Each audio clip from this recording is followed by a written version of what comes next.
All right, she is the Assistant Director of Communications and oversees all the digital and social media at the College Football Playoff. Katie Cavender joins us on the Business Social. Katie, how are we doing?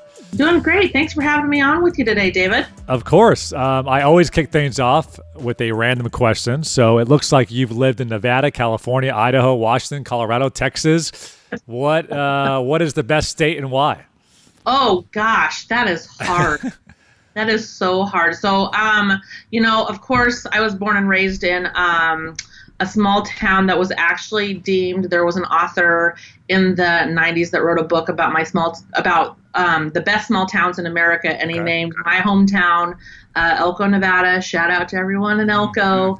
The best small town in America. It was number one, and there was actually a segment on Oprah back in the 90s about it. So, I guess I'm going to have to say my hometown, of course, but I've been really fortunate to live in a lot of really great places all across the West, and made the move the furthest east and the furthest south I've ever lived when I moved here to Texas. And I feel like, you've experienced opposite climates too, from like Nevada, which I'm sure gets to 119, to Colorado that gets to negative 19. Yeah. And my hometown is kind of like Colorado. It's in the high desert. So right now, I actually got a text from my grandma earlier this week. They've got snowstorms and ice and all sorts of craziness. And it was 15 degrees there earlier this week, and it was 82 here in Dallas. So getting used to the February weather is totally different than the last 11 years I lived in Colorado, and then all of the other places I've lived too. It's been crazy to get adjusted to. And I'm born and raised in California, so anything under 60, I have a winter Patagonia jacket on, it seems like. All right, well, cool stuff. So, Katie, if you could kind of break down maybe your role and what you oversee day to day at College Football Playoff, that'd be awesome. Yeah, so I started here in August of last year, and kind of hit the ground running with baptism by fire, drinking out of that fire hose.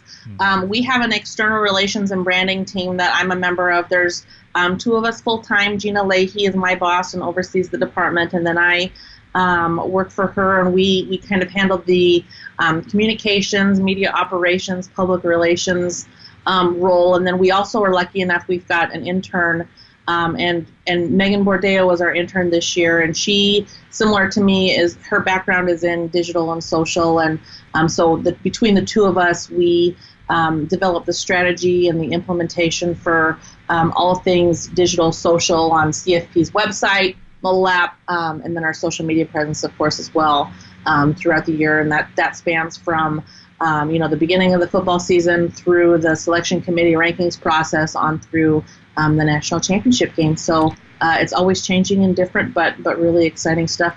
So essentially, you guys work out of the Alabama and Clemson office, it sounds like. We work. There have been some mainstays that have made lots of appearances, but we've been really fortunate. I think this was the first year, given the background that I've got and that Megan has, that we worked closely with all four semifinals teams throughout their making it to the top four on selection day, all through the process. So it was a real thrill to, of course, work with the great digital and social teams that Clemson and Alabama have, but Oklahoma and Notre Dame also similarly have fantastic staffs there too that we're really privileged to work with. So I don't know if you followed it or not, but I want to get your take because you're a journalism grad like myself.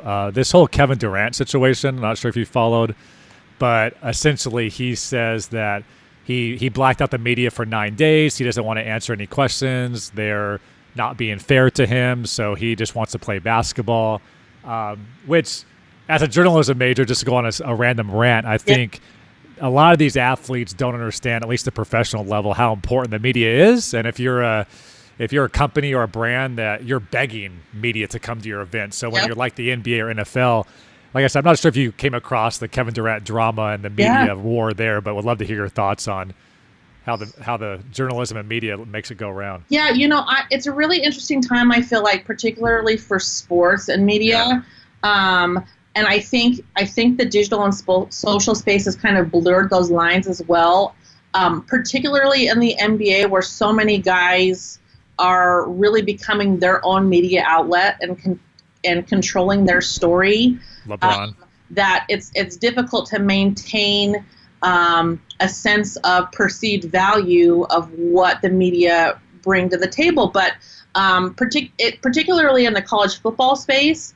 A lot of our demographic is still those traditional media consumers, and so that's a huge void that we continue to need to fill.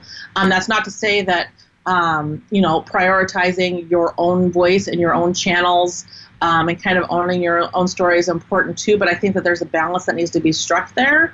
And so I think it's a really interesting time for the industry at large, and instances like this, I think only further push us to some sort of breaking point. And I'm not totally certain what that breaking point would be. And I think the NBA is interesting because you look at the entire summer, the LeBron drama just dominated sports in general, and then, the NBA dominated Super Bowl week. I mean, it was Anthony Davis rumors, and it was Kristaps Porzingis, and I think Adam Silver has to love that if you're dominating Super Bowl week. However, the whole narrative becomes, where is the guy going to move next, and are people going to switch teams, and is that great water cooler talk, or is it kind of getting away from the bread and butter of the sport? So I totally agree with you. Yeah, and I think it's interesting too, just like the rights deals that are tied up with all of the leagues and how the value that plays, and then compare that to viewership numbers. I mean, you spoke about the Super Bowl, and it appeared, at least from reports, that some of those viewership numbers were down compared to years past. How does that play a role in all of this too? Yeah, 100%. 2020 will be an interesting year for a lot of these sports rights. No question. I want to get into, college football playoff as a whole. I think this is something that all sports fans were dying for a handful of years ago. And as we all know, it used to be the AP championship or champion, maybe different than the coaches poll champion. And there was a lot of kind of drama in if it was that the really best team in the country. How have you felt that this new era of the college football playoff has gone? And do you think it's really answered all those questions that were there a decade ago? Yeah, I feel like we've come a long way in college football. This last month, I guess, trying to figure out what month it is and what year it is. The 2019 National Championship was the 5th edition of it. It feels like it's kind of been part of the fabric for longer than that. Yeah. But I feel like it's come an awful long way in the 5 years. And we're really fortunate that the college football playoff in particular has come a really strong brand in those 5 years as well. So it feels like a mainstay fixture within the space, and really speaks to the trajectory of where the sport was headed. I'm really excited for the year moving forward. This season is the 150th anniversary of college football, and so I think that having the playoff woven into that story is something that's pretty special to us. And the future looks super bright. I'm super privileged to be a part of the administration. And college football history better than I do. Before 5 years ago, for the last 146 years or 44 years, was it always just a ranking at the end of the season that crowned the champion? I believe so. I'm crazy. I don't know if I'm a pro at college football history. Gosh, I wish I was. But yeah, I believe that had traditionally been the case. So I think folks are really excited about how things are going, and having a 13-member selection committee that really focuses throughout the entire season. In my first couple of months here, I was really privileged to be a part of the mock rankings process that this college football playoff does. So similar to the NCAA basketball committee, we host mock rankings exercises for new committee members, for national media, for ESPN talent, student journalists, on down the list, a couple weeks worth of those mock exercises, and to sit in the actual seats that those selection committee members meet in on a weekly basis, and to understand the level of detail that is examined in order to put those rankings together.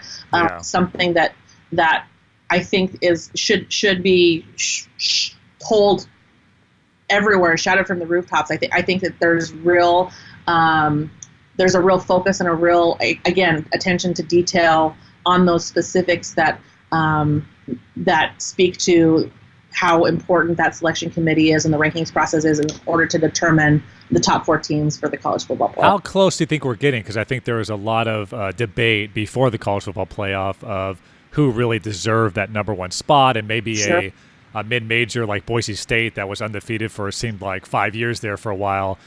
Should have they won or been number one over maybe an SEC team? Yeah.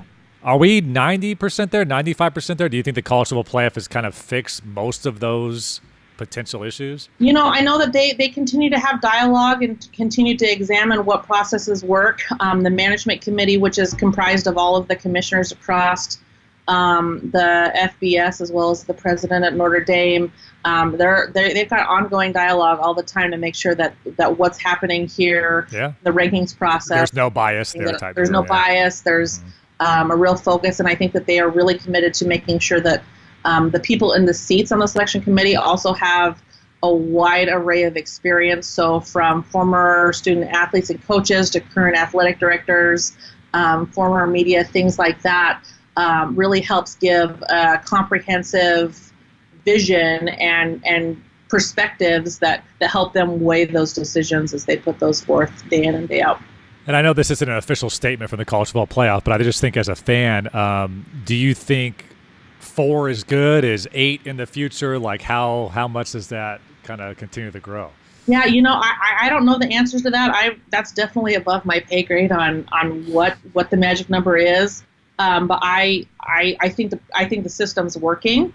And just interested to see on what the future is like. I love college football so much. As I mentioned before, it's personal to me. My younger brothers played college football, so it's something that I've been born and raised on, and it's what I like to spend my time doing. So any way that the sport can continue to be fostered and grow, I think is a great thing. Yeah, I mean, I think everybody would love to see even like 16 teams, but then you get into the extra games and football is a lot different than basketball where you have to take rest and you don't really want to tack on additional 6 games there to an already full schedule. So it's definitely a debate.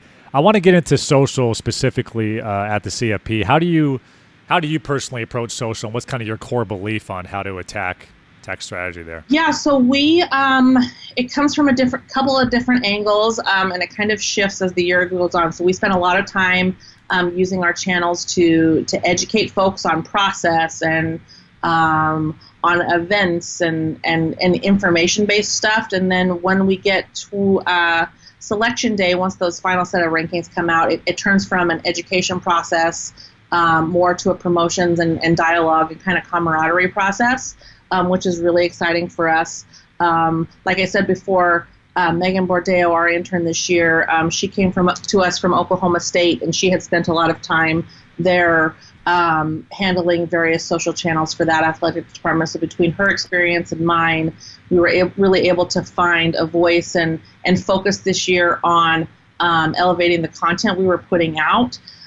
So she and I put together a roster of about 15 either recent grads or rising graduates across the country that are really all-star content creators from video and graphics, motion design, things of that nature, to really elevate the digital and social presence of the CFP, since it hadn't been given that level of dedication that in the past. It was something that we were challenged with when we both joined the team, and I think that we really did a great job there. And then the other component that I'm super grateful for, and I cannot speak highly enough about, are the partners that we have, not only at ESPN, but also directly with Twitter and with Facebook and Instagram. I was really fortunate in my time at the Mountain West to develop some relationships with the David Hermans, the Will X Lines, my boys, Nick Marquez, and Yoder and all of those great guys.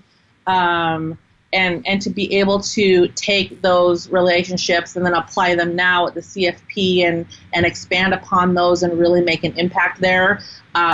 When it comes to National Championship Week, those guys all become an extension of the college football playoff. And there's no way that we could make the splash that we could make without those guys. I really appreciate all that they do on our behalf. And there was a report that Tag Board put out a couple of weeks ago as it related to the recap how National Championship Week went for us, and it sounded like from all of our fan-facing events and then through the National Championship game, we had over 9.3 billion impressions, which billion with the B, coming from a place at the Mountain West where we looked at digital and social as a great equalizer for us. It seemed like a cost-effective way to control narrative and dialogue. But to be able to apply that experience and those skills that I gained from that into something that at the scale and scope that really grabs the attention of the country, the first Monday of January is something that I'm pretty proud of and really grateful for those great partners that we have to be able to get that off the ground. So how big is the the full-time team currently when it comes to marketing social at CFP? Yeah, so we, our external relations branding team, there's 2 of us full-time, and then our intern, it's a year-long internship. So 3 total there, and then we work closely. We have a marketing and strategic partnerships team that are 3 full-time and another intern that focus on sponsorship sales and activation, fulfillment, things of that nature, and then special guests as well. We work closely with them as it relates to sponsored posts and things. Well, I would love to get granular with you because it sounds like you touched on a couple nuggets there where, you guys have somewhat limited resources. You don't have this team of 27 on social. Yeah. It looks like you've been able to tap in. I mean, Clemson has done a great job for years now. They're not paying videographers $90,000 to do amazing work. They're tapping into students and people that kind of come up through the program. Have you found any, pieces of advice for people out there that maybe have a smaller team and how you kind of build that foundation maybe with other freelancers or grad assistants and how you've kind of been able to attack that? Yeah, so smaller full-time team? like I said, we are really fortunate that we've got a really great internship program here at the College Football Playoff. We've got 6 full-time interns that start in August, and I believe their internships wrap up at the end of April. And so those are kids coming straight out of undergrad or straight out of graduate school that are really committed to their various areas of focus. I have always been a firm believer that it's important for me as a 30-something that is focused in this area to make sure that I also have around me and on my team folks that speak the language so that I'm not making references from the 80s and 90s. You need those Cardi B references. Right. Cardi B references, absolutely. I wish I could do the "oh Kurt" noise. I can't really do that on CFP. It's very brand centric. I like it. Absolutely, yeah. So it's important, I think, to have that involvement.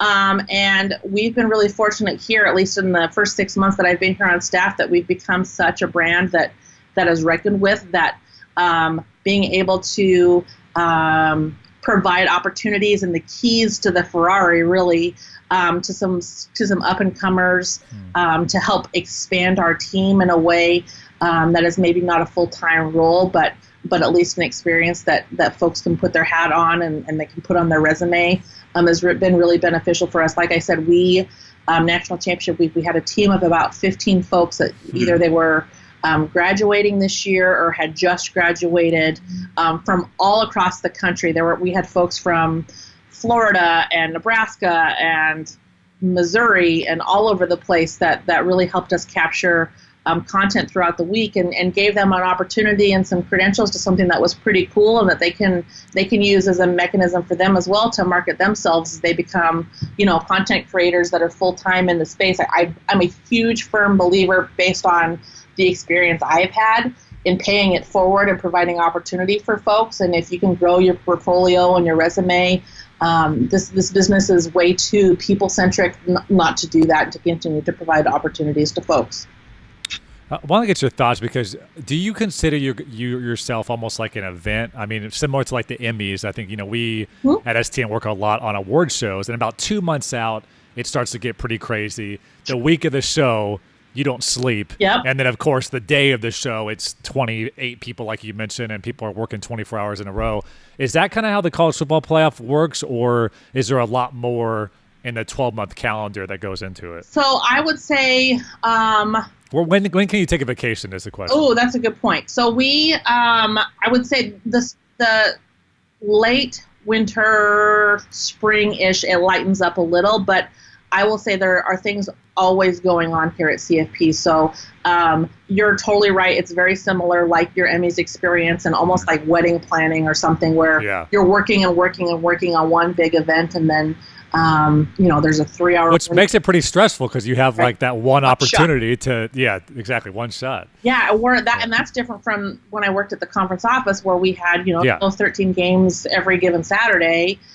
So we had multiple opportunities to work on stuff. If you worked in baseball, you have 162 opportunities to try, learn things and A/B test, and Yeah, so there's that component of it, but we're always also working on the next. So we're already now still, next week we've got a site visit to next year's national championship site in New Orleans, and working national championships out. But then the other component of it and a whole other arm of our operation is that selection committee piece. So I'm making sure that all of those processes are fine-tuned, and it almost feels like that's the whole rankings process is another event in itself. So there's always something going on. It's interesting. I thought it before I joined, and I've had people ask me since I joined the staff here, what do you do all year? What do you do the rest of the year? It seems like football is always front of mind, but it's super fun to be able to focus all of my attention on football as well. Is the site going to be LSU, or were they playing? It's actually at the Superdome in New Orleans this year. Superdome. Yeah. Nice. I'll have to hit you up for a credential. Well, that should be fun. Love to have you join. Yeah.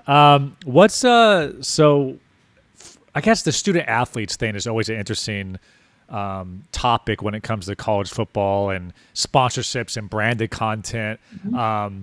How do you guys navigate that, and have you guys been able to attach sponsorship to like the overall brand rather than maybe relying on the players in the game or the different teams? Yeah, so I think that's part that goes back a little bit to when you asked about strategy and how we focus on things. We typically take the approach not to focus on much anything at all, student athlete or coach specific, particularly during the rankings process. For several reasons. Because you can't play favorites. That, and then also to further emphasize the point that the selection committee makes decisions on their own, and none of what we're putting on social is to inflict anything on what they're weighing. So it comes from a couple of different angles that way.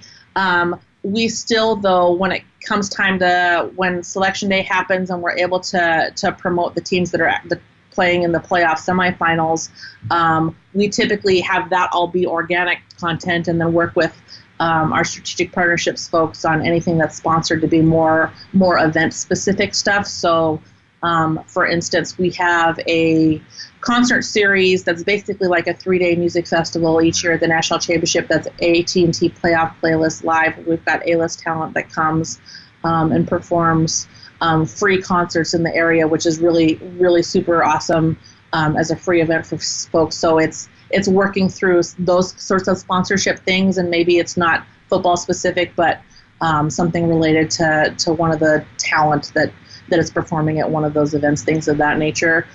So it's a lot more event specific there as it comes to sponsorships for us. Gotcha. I know on Twitter a lot you speak about being a woman and working in sports, and we've talked about that topic a lot, like Samantha Wood at the Eagles and Jen at the Bears. I think at the NFL now over 50% of the directors of digital or social are women now, which is awesome. Yeah. But we'd love to just get your take on how you've seen the industry, maybe back from your time at Boise and Mountain West, and kind of how it's kind of evolved from your side. Yeah, it's been really a blessing for me, particularly joining the college football playoff. We have a huge contingent of females here on staff it's been the highest, I guess, proportion of female to male coworkers that I've had in my career so far. Awesome. Our chief operating officer is female. She started the same day I did, and then we've got several senior and middle managers here that are also female as well. And I think that it's been really fortunate in my career that I haven't ever seen much gender bias as it relates to being an administrator in athletics, which I'm proud to say. I'm kind of shocked that I can say it, but I'm really grateful for that too. If anything, I think from my experiences, there's been a little more ageism, particularly when it relates to digital and social, and making sure that sometimes age and experience aren't totally correlated. and when you're trying to demonstrate value for digital and social in an athletic space, I've seen a lot more of that than I have gender issue stuff. But I'm really, really fortunate to work with a lot of great women and great men here too who support women in this space as well. And I think, just being a decent human, it's like hire the person that's best for the job, regardless. Of anything when it comes to all that. But I think, we're starting to make a lot of strides. Also, it seems like we have a long way to go, but like Doris Burke as a play-by-play announcer and Becky Hammond as the first coach, and we have a female referee now. So hopefully as we sit here 20 years, hopefully sooner, but we start to see maybe there's 13 women coaches in the NBA, and stuff like that starts to become just normal rather than... Right, absolutely, and that's something that even at the Mountain West we cherish as well. We, in terms of females that were alum of the Mountain West, we hung our hat a lot on Becky Hammond doing what she's doing with the Spurs. Jenny Cavender, who used to do sideline for the Padres now. I know Jenny, yeah, she's awesome. Yeah, she does talent for AT&T Sports Network and the Rockies, and she was one of the first to do play-by-play on a live broadcast of a baseball game on television. So it's been really fortunate in my career to work with a lot of great women. It's funny. I worked with her, whether professional or college. I worked with Jenny as an intern at Fox Sports Radio in 2007 and 2008. She was the only female in the locker room with the Chargers. Yeah, and now that's changed quite a bit in the NFL, which is awesome. I want to get a little bit of rapid fire as we kind of close out here. What is the one social or marketing tool that you couldn't live without? Oh my goodness. I still am a big proponent of TweetDeck. I can't live with. We've heard that a lot. Don't get it twisted. Yeah, I love it. We had I was able to join and now you can schedule videos on Instagram, I believe. This is a big feature. Yeah, it is a big thing. And there's actually a tool that I don't know how known it is. I also am a big fan of Later. So where you can schedule videos on Instagram, but then it's got a lot of desktop publishing and scheduling on Instagram as well that I find is really cost effective and helpful for us. But yeah, TweetDeck is something that... Does it automatically post to Instagram? We're getting granular here, but... It does. Ooh, I'm stealing that. Yeah, later.com. Later.com, okay. Yeah. Tell my staff today on that. From a business perspective for college football playoff, I think I know the answer to this by asking every show anyway. What's the social platforms that seem to be working the best for you guys right now? Right now, Instagram is blowing it out of the water, and Twitter is right behind it. I just did an analysis last week, and since my first day on August 6th, our Instagram audience has grown by 41%, and our Twitter audience has grown by about 23%. And that's because they hired Katie. Well, of course. I hope I would like to. I appreciate you saying that, David. I might have to Snappy TV that clip out. Yeah, exactly. Show it to your boss, get the raise. It's all good. Yeah, but that's Instagram has been trending super fast for us, and Twitter's right behind. What did you guys do with Snapchat, if anything, during the? We did some behind the scenes stuff just to give folks, access that they wouldn't necessarily have. But it was pretty similar to our Instagram story. Yeah. Almost all my guests say it's just difficult to invest in a platform that doesn't share their data. It's hard, really hard. There's that. Yep. So in our industry, FOMO is a major thing, I always say. So what are the different ways that you stay up to date? You mentioned the industry moves so fast, even the terminology. Are there things you're reading on a daily basis? Are there accounts you're following? Anything like that? Yep.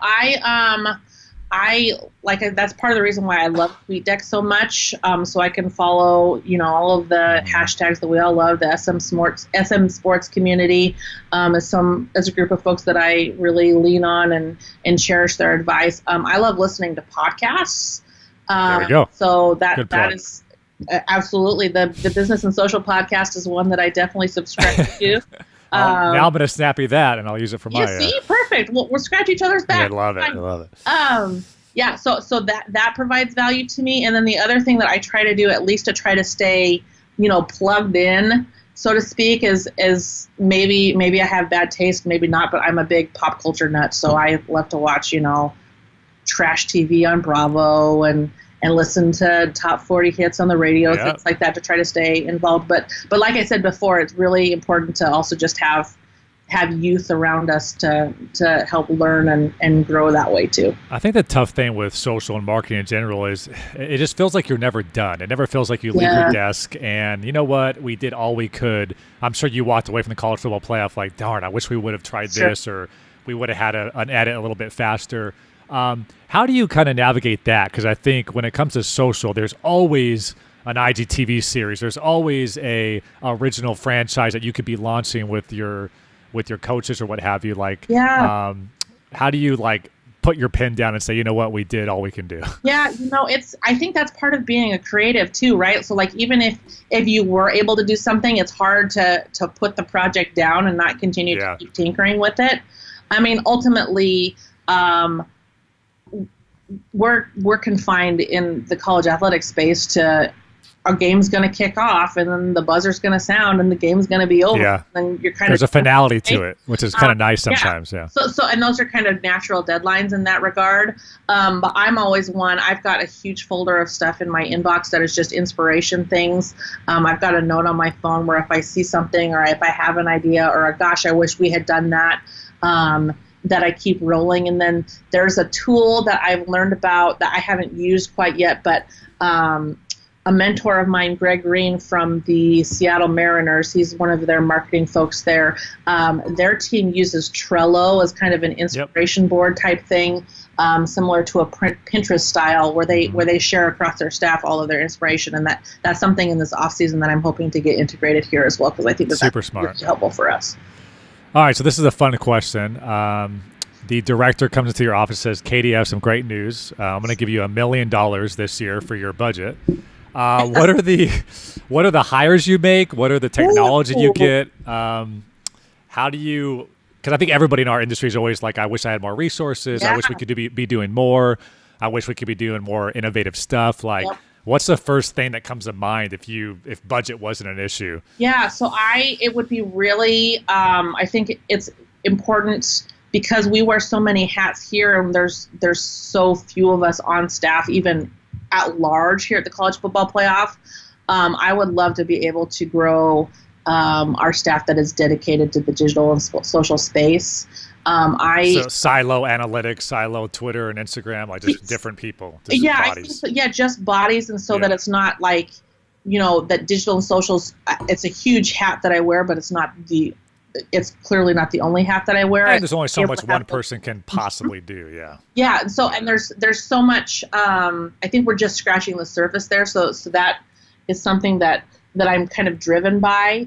I think that we have a lot of room for growth as it relates to, of course, content generation. So if we were lucky enough to have hired, in-house social designers and video producers and things of that nature. You got $1 million. You can do whatever you want. Yeah, that's true. I can do all of that stuff. But then also one thing that I'm challenging myself with, and I think that we as a team are as well, is really having the college football playoff on our social channels be part of the conversation throughout the entire year. So now that it's February, signing day was a couple days ago. There's always college football stuff going on. How can college football playoff be a part of that?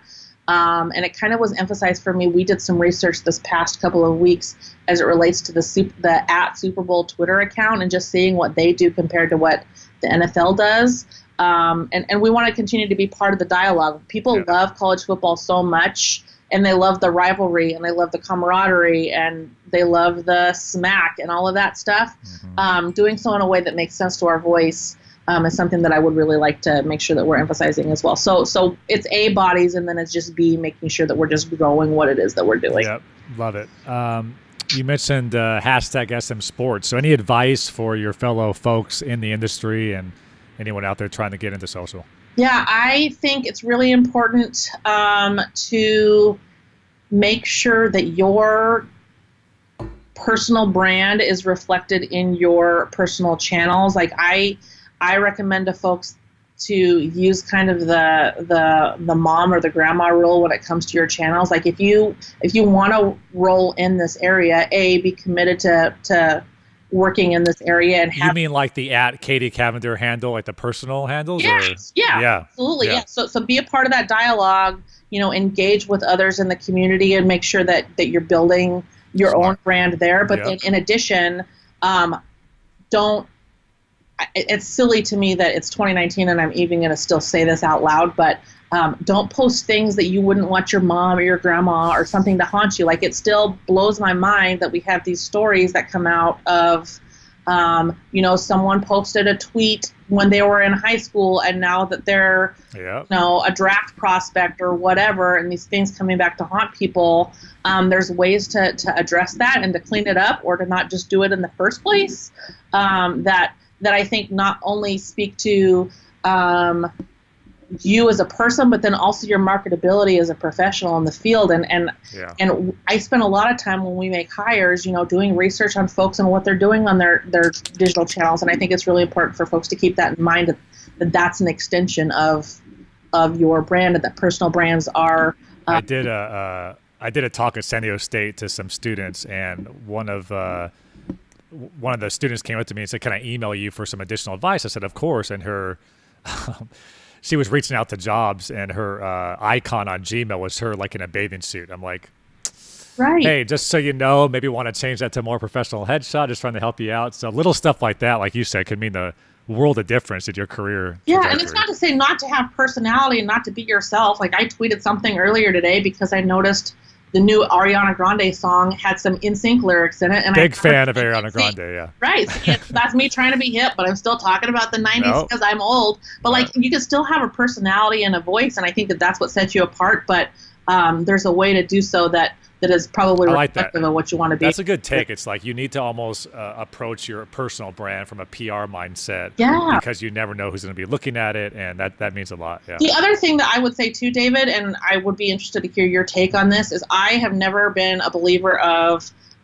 these tweets do not reflect the thoughts of my employer. Like, if you work someplace, like it all does. It's all intertwined, and that speaks right back to, again, your personal brand is really important, and I think that's something that you grow. I totally agree. I do think in our industry, people, I don't know, they have a lot of ego on some of these different channels, so they want everybody to know, don't get it twisted, it's not the LA Dodgers, it's me behind the tweets, and kind of build up their own persona, and that's just part of the game. I agree. The whole, like, I'm going to talk bad about our rivals or our team, but it doesn't reflect my job. It doesn't work anymore in 2019. No, and then the other part of it too, and I learned this from Sam Wood from the Eagles, is that just because something's happening in your life or around you or something you're watching does not necessarily mean that you immediately have to post something to social media. No one needs your hot takes all the time.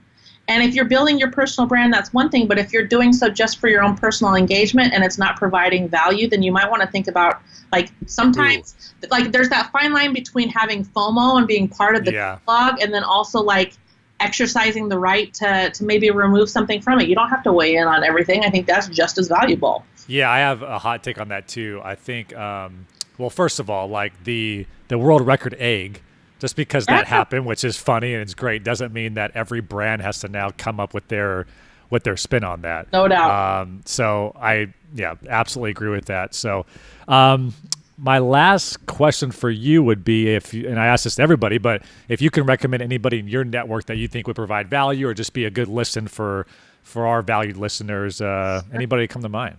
Oh, gosh. Well, like I told you before, Business is Social is a podcast that I really enjoy, so I would definitely recommend folks subscribe to this. I'm not just saying that because I'm appearing, but I appreciate it. Definitely am a firm believer of that. I'm humbled. I go all over the place. I'm really fortunate that the network of folks I have around me that I have met even just through social channels are really valuable to me and are friends that I really care about. Jess Smith with the Yankees is one that comes right to mind. Kevin DeShazo is one that comes to mind.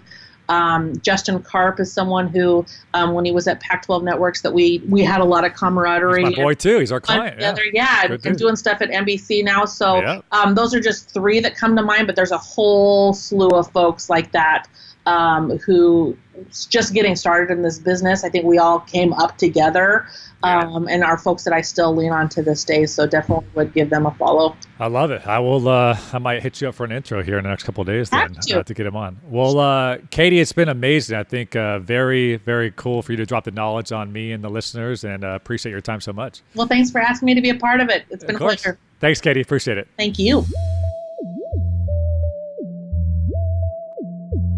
All right, episode 28 in the books. A lot of good stuff from Katie. I love how she touched on the personal brand. Don't get it twisted. You need to also, if you're going to PR your brand that you work for, make sure you ingest a little PR on your personal feeds as well. The whole in bio, my tweets do not reflect my employer, just doesn't work anymore. It all kind of blends together in this social world. So I love that. And then again, this is somewhat of a selfish endeavor. I think I do learn something each and every show, even if it's just a small nugget. Later.com, I'll be completely self-aware and admit to you listeners that I've never heard of that, but now I'm going to tell my staff to look into it. So I think the great thing about this show is being able to learn from others and get little tidbits like that can make you more efficient and make you better at what we're doing on a day-to-day basis. That is a wrap. I want to thank everybody for listening to the Business Social Podcast powered by ST and Digital. I want to thank Lauren, David Ferker, Will Kelly, for all their help. Shout out to Auntie, who's out there in Santa Monica, and Sam Howard as well. But we appreciate it. It's been another edition of the Business of Social Podcast powered by ST and Digital.